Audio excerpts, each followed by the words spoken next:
लद गए अब युद्ध करने के तरीके। पहले कमांड फोर्स, फिर न्यूक्लियर कमांड फोर्स, फिर थिएटर कमांड फोर्स और अब रॉकेट फोर्स भारतीय सेना में शामिल होने वाली है। ये रॉकेट फोर्स इतनी ज्यादा घातक होगी कि एक ही झटके में किसी भी देश का नक्शा बदल सकती है। आज हम इस वीडियो में भारत के इसी रॉकेट फोर्स की बात करेंगे। हम जानेंगे कि भारत की यह रॉकेट फोर्स आखिर कितना शक्तिशाली होगी और इसे बनाने की जरूरत क्यों आन पड़ी और यह युद्ध में किस तरह चीन को जवाब देगी। सभी सवालों के जवाब जानने के लिए वीडियो के आखिर तक बने रहें। दोस्तों, भारत को हिमालय और हिंद महासागर में चीन लगातार चुनौती दे रहा है। ये बात तो आप भी अच्छे से जानते होंगे और पिछले कुछ सालों में दोनों देशों के बीच में तनाव में भारी इजाफा भी हुआ है। नौबत तो युद्ध तक बन चुकी है, लेकिन चीन पिछले कई सालों से भारत को घेरने के लिए भारी तैयारी कर रहा है, जिसमें उसका सबसे बड़ा रणनीतिक हथियार रॉकेट फोर्स है। लिहाजा ऐसी खबर है कि ड्रैगन को मुंहतोड़ जवाब देने के लिए भारत ने भी रॉकेट फोर्स के गठन के लिए काम शुरू कर दिया है। पिछले हफ्ते स्वराज की एक रिपोर्ट के मुताबिक चीन को उसी की भाषा में जवाब देने के लिए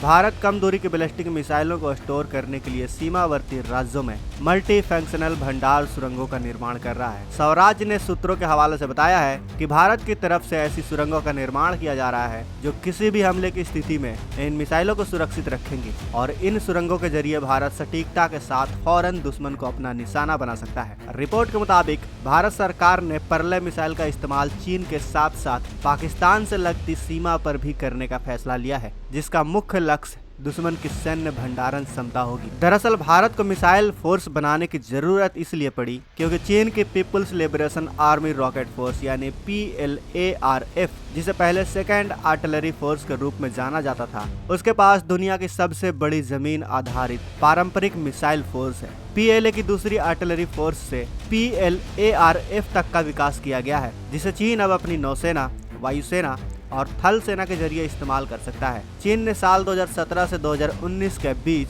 3 सालों में अपनी मिसाइल क्षमता 33% का इजाफा किया है, जिससे रॉकेट पर चीन की बढ़ती निर्भरता का पता चलता है। मिलिट्री एक्सपर्ट का कहना है कि अगर भारत और चीन के बीच युद्ध की स्थिति बनती है तो युद्ध के प्रारंभिक चरण में चीन अपने मिसाइलों के जरिए भारत के कमांड सेंटर, नियंत्रण केंद्रों, हवाई ठिकानों, मिलिट्री फोर्स ठिकानों, रसद सामग्री ठिकानों और अन्य बुनियादी ठिकानों को नष्ट करने की कोशिश करेगा, ताकि युद्ध शुरू होते ही भारत को बैकफुट पर ढकेला जा सके। और चीन के इसी ताकत से निपटने के लिए भारत को रॉकेट फोर्स की जरूरत है। भारत के पास इस तरह के हमले का जवाब देने के लिए जमीन से लॉन्च करने वाली मिसाइलें तो मौजूद है, लेकिन चीन से तुलना की जाए और अगर सर्विस देखा जाए तो भारत के पास गंभीर तौर पर सीमित विकल्प ही मौजूद है। भारतीय थल सेना और वायुसेना दोनों के पास जमीन पर आधारित ब्रह्मोस मिसाइलें हैं, लेकिन उनका बेहतर उपयोग नहीं किया जा सकता। लिहाजा भारत के मिलिट्री एक्सपर्ट लगातार रॉकेट फोर्स के गठन की मांग करते आए हैं, जिस पर अब भारत ने काफी तेजी से काम शुरू भी कर दिया है। भारत के पूर्व सैन्य प्रमुख जनरल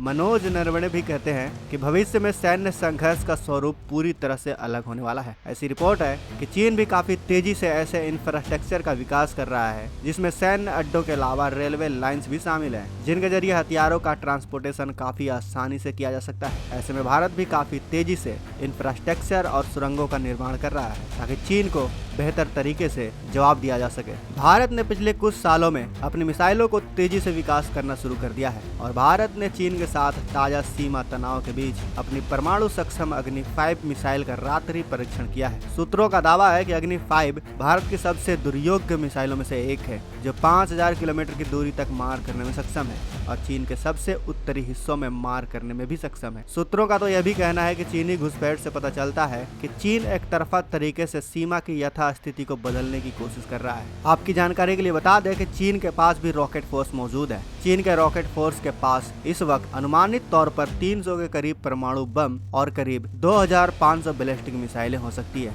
इसके साथ ही चीन के पास करीब 90 इंटरकॉन्टिनेंटल बैलिस्टिक मिसाइलें भी हो सकती है। इसके साथ ही चीन के रॉकेट फोर्स में करीब 1.5 लाख जवान हो सकते हैं, जो चीन की अपार क्षमता को दर्शाता है। चीन के मिसाइल फोर्स का मुख्यालय हैदान जिले के किंघाई में है और चीनी मिसाइलें सेकंड में अपने टारगेट को तबाह कर सकती हैं, यानी चीन की मिसाइल क्षमता अत्यधिक विनाशक है। दोस्तों, सैन्य विश्लेषकों के मुताबिक भारत को भी चीन की आक्रामकता का जवाब देने और युद्ध के लिए किसी भी वक्त तैयार होने के लिए विशालकाय रॉकेट फोर्स का निर्माण करना जरूरी है, जिसमें कम से कम 50 से 70 हजार सैनिकों को रखना होगा। इसके अलावा भारत को अपने पूर्वी और पश्चिमी मोर्चे पर बैलिस्टिक मिसाइल ब्रिगेड की तैनाती भी करनी होगी। इस वक्त देखा जाए तो भारत के पास रोड मोबाइल टैक्टिकल मिसाइलों का अभाव है और भारत के पास अभी सिर्फ शौर्य और प्रहार मिसाइलें ही हैं। लिहाजा भारत को अपने सैन्य बेड़े में मिसाइल जखीरे को बढ़ाने की जरूरत है, ताकि भारत चीन के हर चाल का जवाब उसके भाषा में दे सके। दोस्तों, आपके हिसाब से भारत को अपने रॉकेट फोर्स का गठन कब तक कर लेना चाहिए,